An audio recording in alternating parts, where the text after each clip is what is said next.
ایک نیکی کا صلہ جنت۔ اللہ تعالیٰ نے حضرت داؤد کی طرف وحی بھیجی، اے داؤد، بے شک قیامت کے دن ایک بندہ ایک ہی نیکی لائے گا تو میں اس کو جنت میں داخل کر دوں گا۔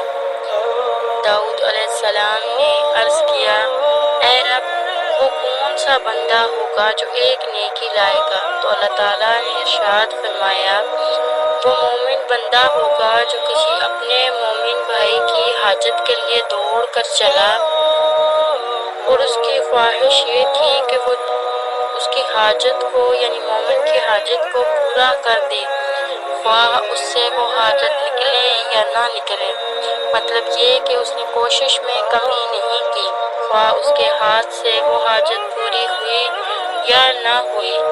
تو گویا مومن کی حاجت پوری کرنے میں کوشش کرنا ایک ایسی نیکی ہے جو یقیناً جنت میں لے جانے کی ضامن ہے۔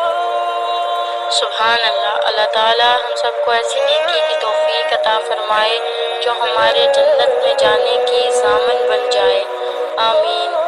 مزید اچھی ویڈیوز کے لیے ہمارے چینل کو سبسکرائب کر دیں۔ شکریہ۔